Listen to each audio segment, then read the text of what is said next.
नमस्कार दोस्तों। कल हमने पढ़ा था राजपूतों का उदय।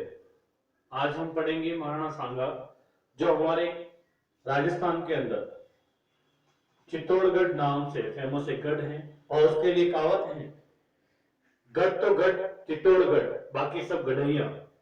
इस चित्तौड़ के अंदर हमारे एक राजा हुए, महाराणा संग्राम सिंह। वैसे उस समय मेवाड़ कहा जाता था इसे, मेवाड़।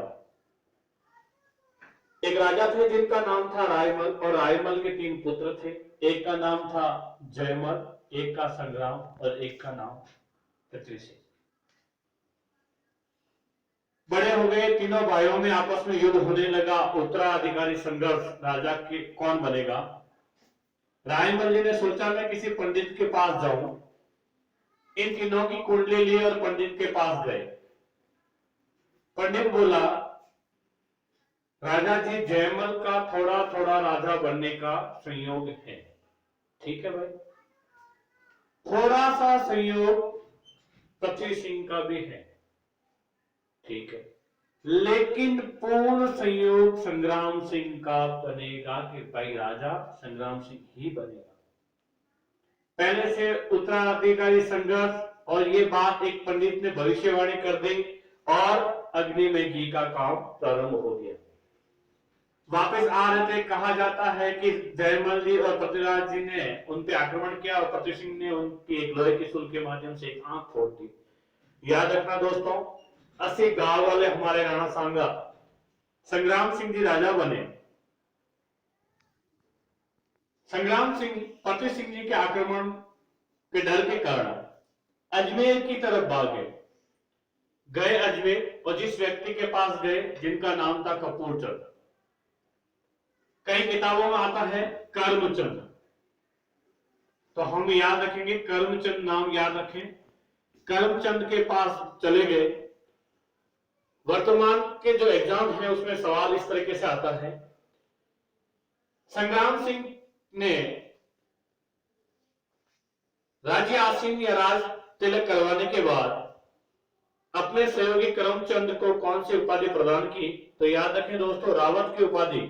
ये टाइटल है, ये टाइटल रावत की उपाधि करमचंद को दी गई। हुआ कैसे सहयोग, इसे सुने ध्यान से। जयमल जी बैठे थे घर में और पड़ गए अचानक बीमार। बीमार तो पड़ गए, खाली थी कुछ गोलियां और खाली विष की गोलियां, और विष तो हर एक इंसान को लेके ही जाता है। बाकी रहा खेल पृथ्वी सिंह जी का। ये थोड़े लड़ाकू थे मेरे जैसे, लड़ाई करने का शौक था, सोलंकियों के पास गए और ले आ झगड़ ले भाई, आ ही गया तो झगड़ ले। लड़ाई हुई और सोलंकियों के साथ युद्ध करते करते वीर गति को प्राप्त हुए। अब बताओ इनका हुआ कि नहीं हुआ संयोग। भाई जयमल जी ने भगवान ने कहा भाई विष की गोलियां खाओ, और पृथ्वी सिंह जी को सोलंकियों ने निपटा दिया। अब बचे कौन, अपने संग्राम सिंह। 1509 से पहले जब राजा थे रायमल, तब मेवाड़ की स्थिति बड़ी खराब थी। कुतुल कुतुल साम्राज्य चल रहा था। 1509 ईस्वी, याद रखे, सन 1509 ईस्वी में हिंदू पद और महाराणा संग्राम सिंह के नाम से हमारे महाराणा सांगा मेवाड़ के राजा बने। उस समय गुजरात के अंदर मोहम्मद शाह बेगड़ा शासक थे और मालवा में नसरुद्दीन शाह। ये हमारे आसपास में चित्तौड़ से मेवाड़ या चित्तौड़ आप जो भी कहते हैं उसके पास में गुजरात निकलता है। भाई राजस्थान के नक्शा याद करना बहुत इजी हो गया आजकल। तो मैंने ली एक पतंग, पतंग ले ली, भगवान शिव जी के जटा से कौन सी नदी निकलती है भाई, गंगा। अरे गंगा नदी, गंगा से गंगानगर। और इधर कुछ याद नहीं हो तो याद करना, पाकिस्तान से जैसे से जैसलमेर, जहां के लोग ढोल बजा के बोलते हैं धौलपुर। अरे जहां के लोग बड़े बड़े डींगे हींगते हैं, बांस को बोलते हैं बांसवाड़ा। ये 4 जिले तो ऐसे ही याद हो। तो हमारे चित्तौड़गढ़ या मेवाड़, उस समय का मेवाड़ था, और मेवाड़ के पास में सीमा थी मालवा और गुजरात की। तो वहां के राजा गुजरात में मोहम्मद शाह बेगड़ा और मालवा में नसरुद्दीन थे। मालवा और मेवाड़ में युद्ध हुआ, लेकिन उसका कारण क्या था। एक राजा थे जिनका नाम था मेदिनी राय।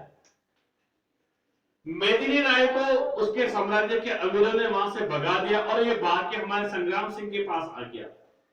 देखो भाई, हमारे को शौक है, राजपूतों की एक है रघुकुल रीत सदा चली आए, प्राण जाए पर वचन न जाए। ऐसे कैसे अगर आप पढ़ोगे 10th क्लास के आरबीएसई बोर्ड की बुक में लिखा हुआ है, बड़ा अच्छा लिखा हुआ श्लोक पढ़ने के, अगर हमीरदेव के बारे में पढ़ोगे, एक श्लोक लिखा हुआ है, सिंह सवन सतपुरुष वचन कदली फलत एक बार तिलिया तेल हमीर हट चढ़े न दूजी बार। भाई हमने अपना वचन निभाना है और निभाएंगे। मेदिनी राय हमारे संग्राम सिंह के शरण में आ गए और धीरे धीरे यही युद्ध का कारण बना। कहा जाता है 1519 ईस्वी में गागुन के महमूद खिलजी को हमारे संग्राम सिंह जी ने परास्त किया और कई समय तक इनको बंदी बना के रखा। याद रखें वो दोस्तों, महमूद खिलजी द्वितीय, यहाँ महमूद खिलजी वो पहले वाला मत सोचना भाई, ये द्वितीय, मैंने सेकंड लिखा है, इसको थोड़ा गौर दें। आगे हम पढ़ेंगे खातौली या खतौली का युद्ध। खातौली वर्तमान कोटा के अंदर है। ये युद्ध महाराणा सांगा और इब्राहिम लोधी के बीच में हुआ था। इस युद्ध में हमारे वीर सांगा साहब विजय हुए। देखो भाई, हम विजय होते जाएंगे और हमारा शौक है विजय होना। लेकिन मेरे प्यारे दोस्तों, याद रखें, इधर एक दिल्ली सल्तनत जिसे आप बोलते हैं, वहां पे एक राजा आया था जिसका नाम था बाबर। याद करने का बहुत इजी तरीका बता रहा हूं और आप लोग भी बहुत इजी तरीके से याद कर सकते हो। पानी पियो, पानी पियो, खाना खाओ, खाना खाओ, चलो घर। हम कहीं मेहमान जाते हैं, मेहमान के रूप में सबसे पहले हमारे को पानी पिलाया जाता है, चाय पानी नाश्ता करवाया जाता है, उसके बाद में बोला जाता है भाई साहब हटो और घर पे जाओ। पानी से याद करना, एक युद्ध किया था बाबर ने 1526 ईस्वी में, पानीपत का युद्ध। खाना से याद करना, एक युद्ध किया था जिसे कहा जाता खानवा का युद्ध 1527। 1528 में एक युद्ध किया था जिसे बोला जाता है चंदेरी का युद्ध। 1529 ईस्वी में, याद रखना भाई, से ग से घाघरा बोलना, घाघरा कोई मत बोलना, राजस्थानी शब्द है घाघरा। घाघरा का युद्ध जिसे बोला जाता 1529 ईस्वी में हुआ था और र से इस दुनिया से ही रवाना हो गया 1530 में। अब बताओ बाबर को कैसे याद नहीं किया जा सकता, आराम से किया जा सकता है भाई।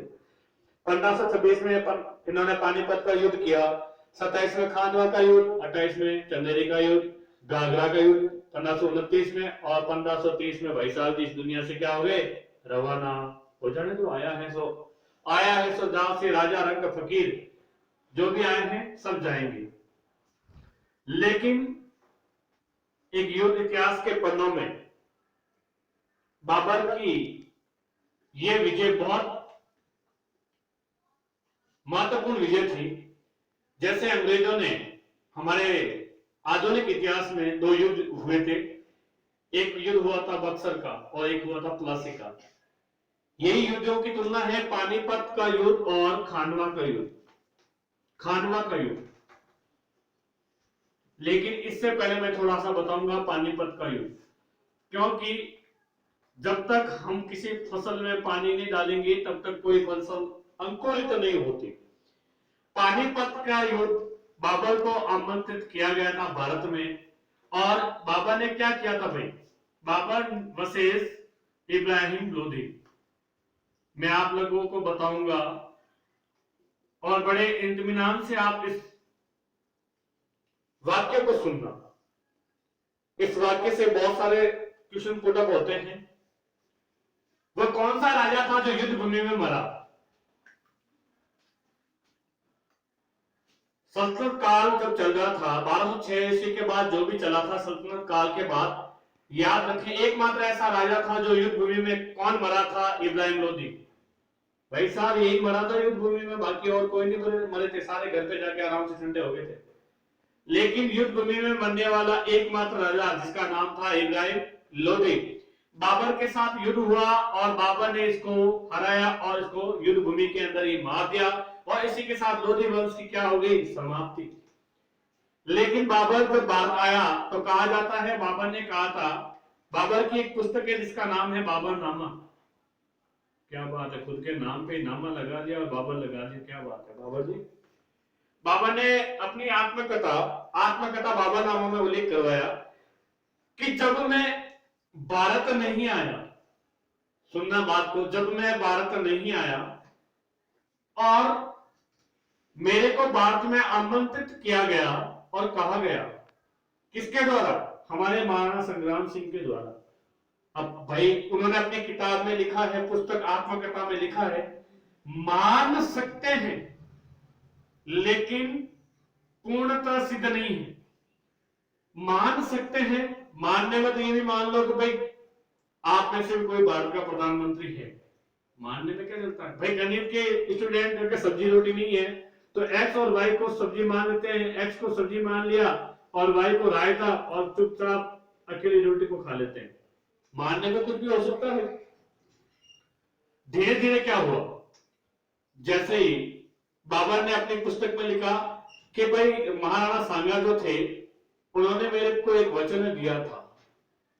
वचन क्या दिया था कि आप जब इब्राहिम लोधी पर आक्रमण करोगे तो मैं आपका करूंगा सहयोग, लेकिन सहयोग नहीं किया। अब वचनबद्धता मैं तो नहीं मानता। मैंने अभी थोड़े टाइम पहले पढ़ाया था, एक राजा था जिसका नाम था मेदिनी राय। मेदिनी राय को अपनी शरण में लाया और मालवा से युद्ध किया। भाई क्यों युद्ध किया?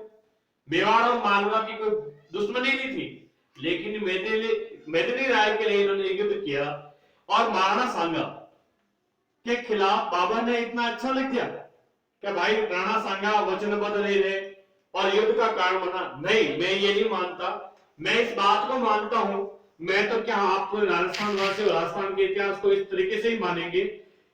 क्या लड़ाई के लिए एक ही कारण जरूरी है? नहीं, दोनों राजाओं का महत्वाकांक्षी होना।